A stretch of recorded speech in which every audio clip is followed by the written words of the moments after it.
Hi! Welcome to Sriteju's kitchen. Gobi 65 ఇది చాలా మందికి ఫేవరెట్ ఐటెమ్ కదా! కాలీఫ్లవర్‌ని ఇష్టపడే వాళ్ళు వాటితో చేసే స్నాక్ ఐటెమ్స్‌లో మాక్సిమం ప్రిఫర్ చేసేది గోబీ 65 అలాగే గోబీ మంచూరియా. ఆల్రెడీ మన ఛానల్‌లో గోబీ మంచూరియాని ఎలా చేయాలో చూపిచ్చాను. ఈరోజు గోబీ 65ని చూపించబోతున్నాను. ఇది చాలా ఈజీగా తక్కువ టైంలో టేస్టీగా, క్రిస్పీగా ప్రిపేర్ చేసుకోవచ్చు ఇంట్లోనే. ఇది మీరు కూడా ఒకసారి ట్రై చేయండి. మీకు ఎలా వచ్చిందో నాకు కామెంట్‌లో తెలియచేయండి. ఇంత ఈజీ అండ్ టేస్టీ రెసిపీని ఎలా చేయాలో చూసేద్దాం. ఈ గోబీ 65ని ప్రిపేర్ చేయడానికి ముందుగా ఒక గిన్నెలోకి నీళ్లు తీసుకొని ఇలా బాయిల్ చేయండి.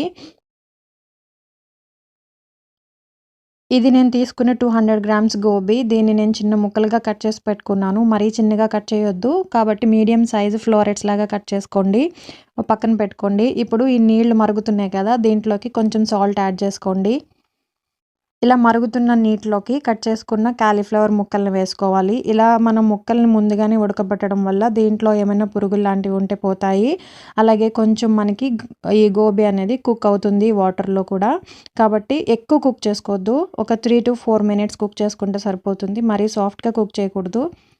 3-4 నిమిషాలు కుక్ చేసి వాటర్ ఏమీ లేకుండా డ్రైన్ చేసి తీసుకోండి. దీన్ని మీరు కావాలంటే ఒక స్ట్రైనర్‌లో వేసి మీరు వాటర్ అంతా డ్రైన్ అవుట్ చేసుకోవచ్చు. ఈ ముక్కల్ని ఇలా తీసి ఒక ప్లేట్‌లో పెట్టుకొని పక్కన పెట్టండి.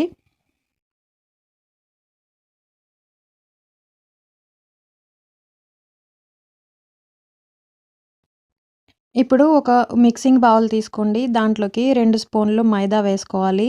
అలాగే ఒక టేబుల్ స్పూన్ రైస్ ఫ్లోర్‌ని వేయాలి బియ్యం పిండి. ఒక టేబుల్ స్పూన్ కార్న్ ఫ్లోర్. ఒక టేబుల్ స్పూన్ బేసన్ శనగపిండిని వేసుకోండి. అలాగే మీ రుచికి సరిపడా సాల్ట్ వేసుకోండి. అలాగే ఒక table spoon red chilli powder, పావు టీ స్పూన్ పసుపు, half table spoon garam masala and 1 table spoon ginger garlic పేస్ట్‌ని వేయండి. ఇవన్నీ వేసి ఒకసారి బాగా మిక్స్ చేసిన తర్వాత దీంట్లోకి కొంచెం కొంచెంగా నీళ్లు వేసుకుంటూ మనం జారుడు పిండిలాగా కలుపుకోవాలి. మరీ పలుచగా కలపొద్దు. మరీ థిక్‌గా కలపకూడదు. మనం కాలీఫ్లవర్ ఫ్లోరెట్స్‌కి ఈ కోటింగ్ అనేది పట్టేలాగా ఆ కన్సిస్టెన్సీలో కలుపుకొని పెట్టుకోవాలి.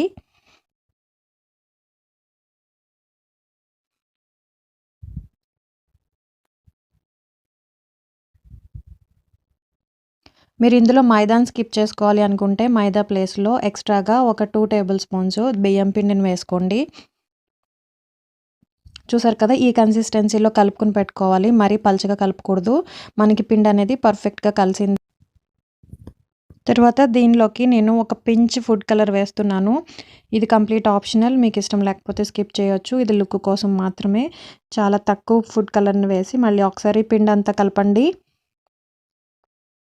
ఇలా కలిపిన తర్వాత ఉడికించుకున్న కాలీఫ్లవర్ ముక్కల్ని వేసి పిండంతా ఈ ముక్కలకి పట్టేలాగా బాగా మిక్స్ చేసుకోవాలి.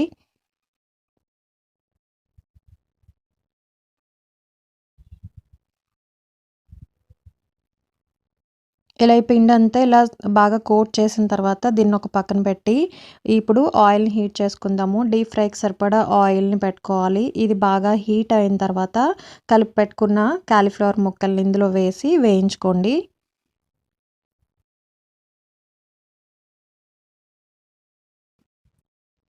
ఈ కాలీఫ్లవర్ ముక్కలు బాగా ఫ్రై అయ్యాయి. ఒక పక్కన రెండో వైపుకి టర్న్ చేసుకోండి. ఒక గరిటెతో మధ్య మధ్యలో ఇలా కదుపుతూ అటు ఇటు తిప్పుతూ ఫ్రై చేసుకుంటే ఇవి క్రిస్పీగా అవుతాయి. హై హీట్‌లో అస్సలు చేయొద్దు. మంటనెప్పుడు మీడియం ఫ్లేమ్‌లో పెట్టి ఫ్రై చేసుకోండి.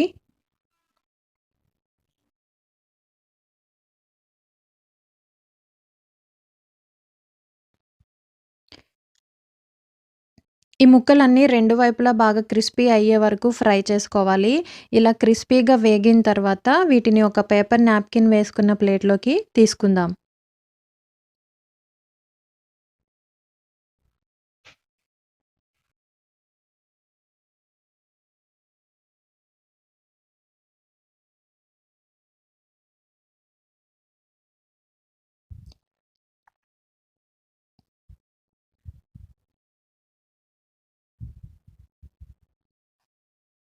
అలాగే మిగిలిన కాలీఫ్లవర్ ముక్కల్ని కూడా వేసి వేయించుకుని ఇలాగే పేపర్ నాప్కిన్ పైకి తీసుకోవాలి.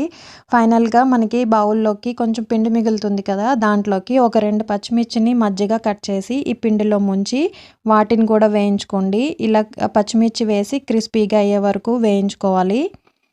ఇవి కొంచెం క్రిస్పీగా అయిన తర్వాత వీటిని కూడా తీసేసి కాలీఫ్లవర్ ముక్కలతో కలుపుకుంటే సరిపోతుంది. మీరు కరివేపాకు కూడా వేసుకోవచ్చు. అలాగే క్యాష్యూస్ కూడా వేసుకుని ఇలాగే వేయించుకోవచ్చు.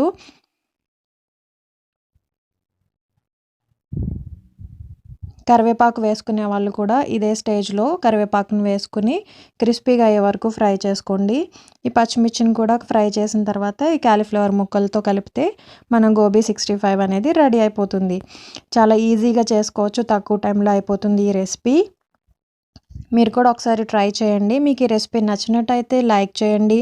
అలాగే మీ ఫ్రెండ్స్ అండ్ ఫ్యామిలీ మెంబర్స్‌తో షేర్ చేయండి. మరిన్ని టేస్టీ రెసిపీస్ కోసం మన శ్రీతేజూస్ కిచెన్‌ని విజిట్ చేస్తూ ఉండండి. Thanks for watching.